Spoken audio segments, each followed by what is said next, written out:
आपको पता होगा कि भारत का चंद्रयान 3 14 तारीख को पृथ्वी से रवाना होकर चांद की तरफ चल पड़ा था। इसके लॉन्च होने के करीब 42 दिन बाद चांद पर पहुंचने का अनुमान है। भारत का यह मुसाफिर चांद के उस हिस्से में उतरेगा जहां पर कहीं गहरे राज छुपे हुए हैं। कहा यह भी जाता है कि चांद के दक्षिण हिस्से में बर्फ भी हो सकती है। चंद्रयान 3 आखिर चांद के इस हिस्से में ही क्यों उतरने जा रहा है, क्योंकि वहाँ पर आज से पहले जिसने भी उतरने की कोशिश की है लेकिन लाख कोशिशों के बाद भी नहीं उतर पाए। जो चंद्रयान 2 भी चांद के इस हिस्से के बेहद करीब पहुंच गया था लेकिन कुछ ही किलोमीटर ऊपर सॉफ्ट लैंडिंग नहीं कर पाया। तो आज के इस वीडियो रिपोर्ट में आपको बताएंगे कि आखिर चंद्रयान 3 चांद के इस हिस्से में क्या करेगा, आखिर चंद्रयान 3 भारत के लिए चांद से क्या भेजेगा। आपको आज के इस वीडियो रिपोर्ट में ये भी बताएंगे कि पृथ्वी से चांद की सतह तक पहुँचने में चंद्रयान 3 को किन किन प्रक्रियाओं से होकर गुजरते हुए चांद की दुनिया तक पहुँचना है। कहानी की शुरुआत होती है 14 जुलाई को दोपहर के 2:35 का समय था।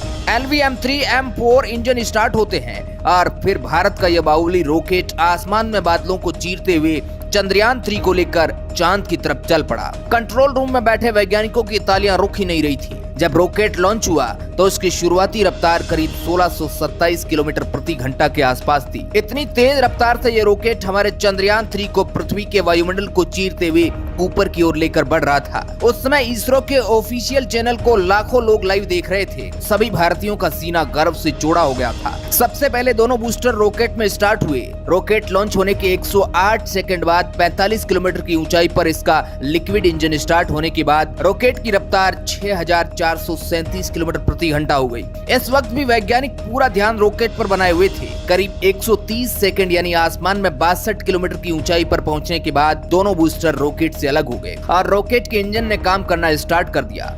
यहाँ पर आपकी जानकारी के लिए बता दें कि रॉकेट को अलग करने का काम मशीनों के द्वारा किया जाता है। दोनों बूस्टर के अलग होने के बाद रॉकेट की रफ्तार 7000 किलोमीटर प्रति घंटा पहुँच गई। इसके बाद जो दोनों बूस्टर रॉकेट से अलग हुए थे उनको इसरो के वैज्ञानिकों द्वारा सॉफ्टवेयर के माध्यम से नीचे समंदर में गिरा दिया गया ताकि कोई नुकसान ना हो। और फिर रॉकेट का मेन इंजन चंद्रयान 3 को लेकर अपनी मंजिल की ओर आगे बढ़ गया। करीब 196 सेकंड पर रॉकेट से दोनों ही शील्ड अलग हो गई, यानी कि अगले हिस्से में से दोनों शील्ड अलग हो गई। इन शील्ड को इस वजह से अलग किया गया क्योंकि यान 114.8 किलोमीटर की ऊंचाई प्राप्त कर चुका था। 307 सेकंड पर रॉकेट से लिक्विड इंजन अलग हुआ। रॉकेट से लिक्विड इंजन अलग होने के बाद क्रायोजेनिक इंजन स्टार्ट हुआ और फिर चंद्रयान 3 को लेकर पृथ्वी की कक्षा की ओर तेजी से बढ़ने लगा। क्रायोजेनिक इंजन स्टार्ट होने के बाद इंजन की रफ्तार 36,968 किलोमीटर प्रति घंटा हो गई थी और कुछ दूर जाकर क्रायोजेनिक इंजन बंद होकर चंद्रयान से अलग हो गया और भारत का यह मुसाफिर लॉन्च होने के 16 मिनट बाद पृथ्वी की कक्षा में सही सलामत पहुंच गया। पृथ्वी की कक्षा में प्रवेश करने के बाद प्रोपल्शन मॉड्यूल की सहायता से इसरो के वैज्ञानिक इसे आगे अंतरिक्ष में उड़ाएंगे। पहले वैज्ञानिक चंद्रयान 3 को कुछ दिन पृथ्वी के चारों ओर घुमाएंगे। हर चक्कर पहले से बड़ा होगा। ये सभी चक्कर अंडाकार में होंगे।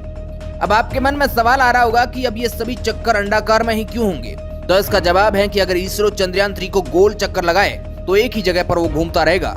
इसलिए अंतरिक्ष में किसी चीज को दूर या पास भेजने के लिए अंडाकार चक्कर लगाया जाता है और चक्कर के साथ वो धीरे धीरे थोड़ा दूर होता जाएगा। इस प्रकार इसरो चंद्रयान 3 को धीरे धीरे पृथ्वी से दूर भेजेगा। ऐसे कुछ दिनों बाद चंद्रयान 3 चांद के पास चला जाएगा। चांद पर पहुंचने में इसे 6 दिन का समय लगेगा। 6 दिन बाद ये चांद के काफी करीब पहुंच जाएगा। जब चंद्रयान 3 चांद की कक्षा में प्रवेश करेगा तो फिर से वही पृथ्वी वाला प्रोसेस अपनाया जाएगा। सबसे पहले इसे चांद के चारों ओर राउंड में घुमाया जाएगा। जैसे जैसे चांद की कक्षा में घूमता रहेगा वैसे वैसे चंद्रयान 3 चांद के नजदीक चलता जाएगा। चांद की कक्षा में प्रवेश करने के बाद यान 13 दिन तक चांद के चक्कर लगाएगा। चंद्रयान 3 अपने साथ 3 अलग अलग हिस्सों को लेकर जा रहा है। सबसे पहला उड़ान भरने वाला हिस्सा प्रोपल्शन मॉड्यूल और दूसरा हिस्सा उतारने वाला हिस्सा लैंडर मॉड्यूल और आखिरी तीसरा हिस्सा घूमने घुमाने वाला। और चंद्रयान 2 की तरह जानकारी जुटाने वाला हिस्सा ऑर्बिटर वाला हिस्सा इस बार नहीं भेजा गया है क्योंकि चंद्रयान 2 का ऑर्बिटर पहले ही चांद के चारों ओर घूम रहा है।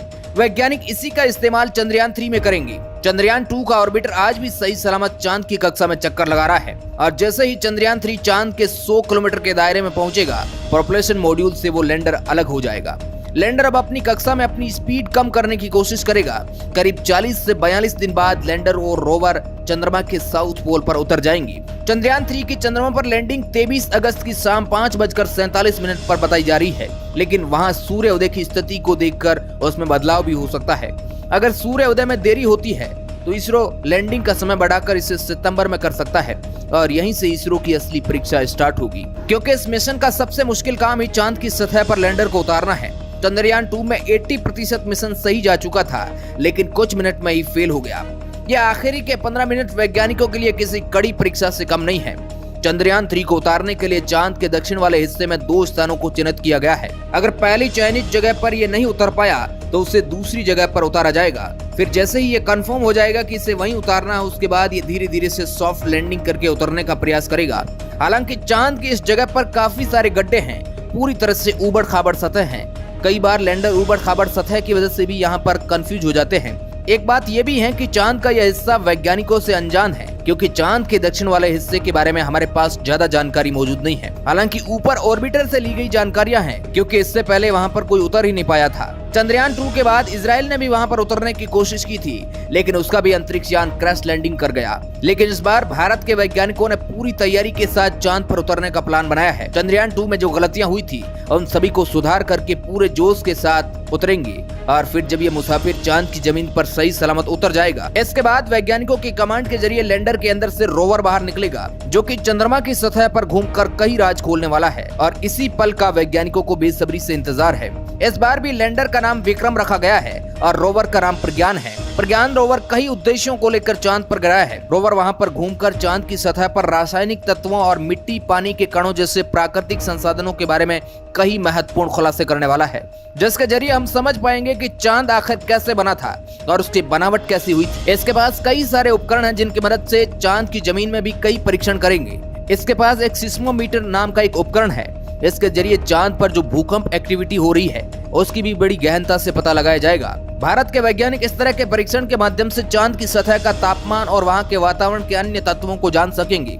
इस मुसाफिर में ऊर्जा के लिए इसके ऊपर सोलर पैनल लगे हुए हैं, जिसकी सहायता से रोवर चांद की सतह पर अपने आप को चार्ज रख सकेगा। इसी ऊर्जा के जरिए ये चांद की उस अनजान और बंजर दुनिया में इधर उधर घूम पाएगा। आपको बता दें कि इस मिशन को केवल कि रोवर और लैंडर को केवल 14 पृथ्वी दिनों के लिए ही स्पेशली डिजाइन किया गया है। हालांकि 14 दिन बाद भी उसे हालांकि 14 दिन बाद जब रात में चांद की ठंडी दुनिया होगी, अगर उसमें सर्वाइव कर जाता है तो इसे 14 दिन के बाद में भी इस मिशन को आगे जारी रखा जा सकता है।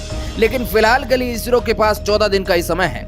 चांद के उस हिस्से में बर्फ के रूप में पानी होने की भी बहुत ज्यादा संभावना है, और अगर बर्फ जमी हुई है तो उसके अंदर कुछ तो ऐसा हो सकता है जो हमारे लिए बहुत बड़ी कामयाबी हो सकती है। चंद्रयान 3 भारत के हर नागरिक के लिए किसी बड़े सपने से कम नहीं है। चंद्रयान 3 हर भारतीय की धड़कन है और ये वैज्ञानिकों के कई सालों की मेहनत का प्रमाण है। हम वैज्ञानिकों की मेहनत और प्रतिभा को सलाम करते हैं। उम्मीद करते हैं कि चंद्रयान 3 चांद की अनजान दुनिया में भारत का नाम रोशन करेगा। आज के इस वीडियो रिपोर्ट में बस इतना ही। Bureau report,